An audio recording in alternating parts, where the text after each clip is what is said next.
durcir ou enrichir leur offre de garantie de sécurité à l'Ukraine. Laura Pouget, vous nous avez rejoint. Sait-on lesquels? Les États-Unis seraient prêts à fournir des moyens de renseignement, première garantie, et à participer à un bouclier de défense aérienne pour le pays, deuxième garantie. Vous voyez ici le titre du Financial Times. Ce sont 4 responsables européens et ukrainiens qui ont fourni ces informations au journal britannique. Voilà qui vient donc confirmer la porte ouverte par Donald Trump ces derniers temps, vous le savez. Et encore une fois, ce lundi, dans le bureau ovale, face à un journaliste qui lui posait une question sur ces fameuses garanties de sécurité. Écoutez bien, ça partait mal, mais il y a bien une ouverture de Trump à la fin. On écoute. Vous ne savez pas ce qu'est une garantie de sécurité, car nous n'en avons pas encore discuté en détail, et nous verrons bien. Premièrement, l'Europe va leur donner d'importantes garanties de sécurité, mais nous serons impliqués en renfort. Nous allons les aider. Le Financial Times a-t-il obtenu ces détails que Trump n'avait pas? Il révèle surtout que des réunions ont bien eu lieu ces derniers jours entre des chefs militaires américains et européens sur ce sujet des garanties de sécurité. Et que lors de ces réunions, les Américains auraient affirmé aux Européens qu'ils étaient prêts à jouer le rôle de facilitateurs stratégiques en leur fournissant le soutien de leurs avions, de leur logistique et de leurs radars au sol, ainsi qu'en appuyant le bouclier aérien qui serait mis en place par l'Europe sur l'Ukraine. Alors que la guerre en Ukraine s'enlise, une nouvelle donne bouleverse la scène internationale. Donald Trump, revenu au cœur de l'actualité, propose à Kiev une aide stratégique d'une ampleur inédite. Avions de combat, partage de renseignements sensibles, promesses de coopération renforcée, ces annonces pourraient changer le cours du conflit et inquiéter sérieusement Moscou. Mais derrière ce soutien, se cachent aussi des intérêts politiques, économiques et géopolitiques. Que veut réellement Trump? Jusqu'où est-il prêt à aller pour influencer la guerre en Ukraine? Restez avec nous, car la suite pourrait bien tout changer. Le premier moment où je vous avais parlé de cette coalition des volontaires, au mois de mars dernier. C'était en mars dernier, alors qu'un sommet de cette fameuse coalition, regardez, se tenait à Paris, réunissant une trentaine de pays. Objectif évoqué à l'époque, finaliser les garanties de sécurité à apporter à Kiev en cas d'accord de paix. Finaliser, oui, c'était écrit. Oui, donc je continue. Il faudrait évidemment que... Les garanties qu'on cherche toujours. Ah voilà, pardon, excusez-moi. Voilà, les garanties... on devait finaliser en mars, mais on y est toujours. Les garanties, on les a pas de noir sur blanc. Les mois passant, les réunions, vous l'avez vu, se sont succédées, mais les ambitions du départ ont semblé de plus en plus difficiles à concrétiser. Si le chiffre de 60 000 hommes avait circulé un temps, il est vite apparu qu'il ne serait déjà pas simple de mobiliser 20 000 hommes sur le terrain pour cette coalition des volontaires.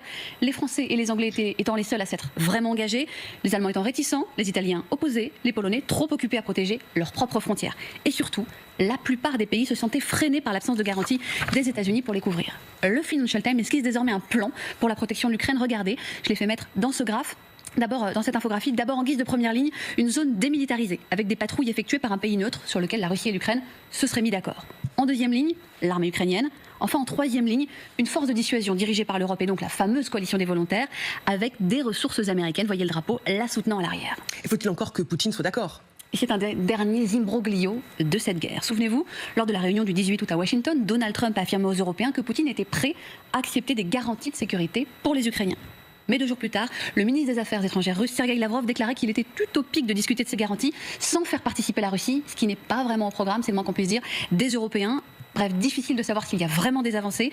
Version pessimiste, il y a la réponse du Pentagone au Financial Times, à savoir que les informations dévoilées sont prédécisionnelles, encore et seulement prédécisionnelles.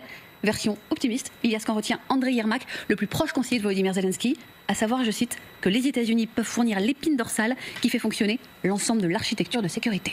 Merci beaucoup pour ces informations, Laura, qui m'ont fait parfois perdre mon latin, parce qu'il y a tellement d'infos qui ont été démenties par le passé par Donald Trump qu'il faut suivre. Colonel, à la lumière de ce que nous a dit Laura, comment ce soutien américain pourrait se matérialiser? Tout d'abord, on n'en sait rien, puisque, que je sache, après la déclaration de Trump a dit qu'il serait en support et en appui. D'ailleurs, il a dit la même chose, rappelons-nous, le 19 août, au moment de la sortie, après le sommet de Washington, où il a dit il aiderait. Il a dit très clairement également qu'il n'y a pas de troupes au sol américaines en Ukraine. C'est la seule chose qu'on ait, premier point.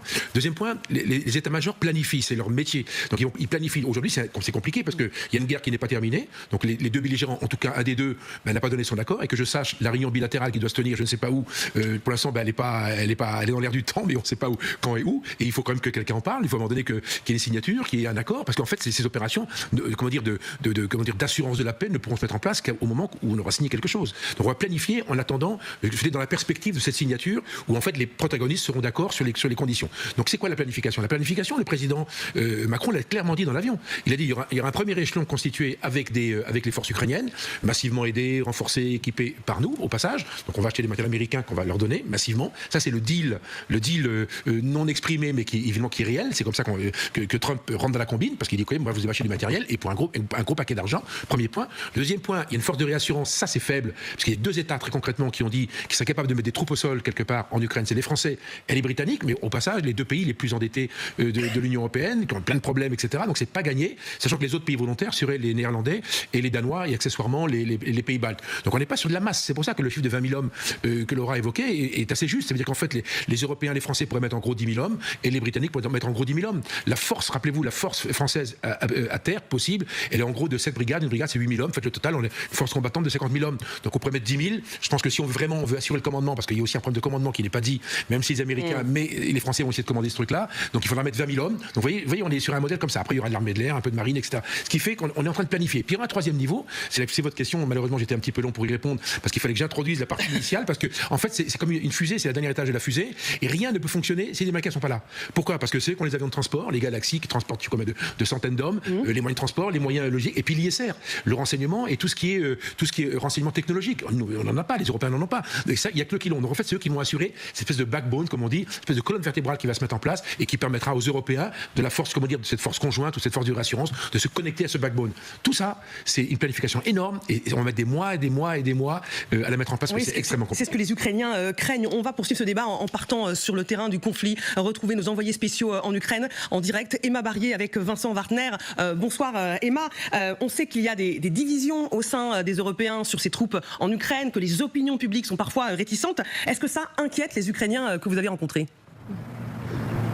Alors de l'inquiétude, oui, dans une certaine mesure, mais peut-être plutôt de la déception, car on le sait, cet été, encore une fois, les Ukrainiens ont eu un peu d'espoir en voyant cette unité européenne affichée à Washington, lorsque les leaders européens, on l'a vu, ont tenu à accompagner Zelensky dans le bureau ovale à Washington. Mais encore une fois, au fil des jours, ils ont également vu cette unité européenne se disloquer dès lors que la coalition des volontaires évoque cette question très concrète de l'envoi de troupes sur le terrain. Mais l'Ukraine en a l'habitude, elle sait qu'elle peut compter sur des pays comme la France ou encore le Royaume-Uni pour envoyer des soldats ici, mais elle sait aussi que d'autres pays comme l'Italie ou l'Allemagne ne veulent pas prendre ces risques, en cause notamment, on le connaît, on le sait, les dernières déclarations russes à ce sujet. Les Ukrainiens se demandent donc si finalement des garanties de sécurité autres vont permettre de mettre tout le monde d'accord au sein de l'Europe. Zelensky parle notamment de production d'armes, de surveillance aérienne ou encore de renseignement. Effectivement, en premier, il le demande, il le martèle, il souhaite une présence de milliers de soldats étrangers ici, car selon lui, c'est la seule façon de dissuader de toute nouvelle agression russe. Mais en attendant que tous les pays se mettent d'accord, eh bien, l'Ukraine, encore une fois, voit cette Europe hésitante, ces pays qui attendent de savoir ce que vont faire les autres avant d'agir et de s'aligner, avec encore et toujours au-dessus de eux tous, eh bien, la principale garantie qu'ils attendent, celle de l'engagement américain et de savoir quelle forme va prendre ce soutien annoncé par Donald Trump.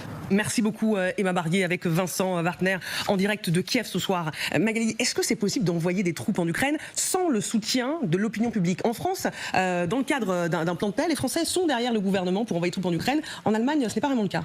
Les Allemands, non, sont plutôt contre, même si on regarde les sondages, ils ne veulent pas envoyer de troupes sur place. Vous savez, aujourd'hui, il y a un vote justement en Allemagne pour rétablir le service militaire de manière volontaire. Donc on est en train d'essayer de regagner des troupes déjà dans cette armée allemande qui en manque cruellement.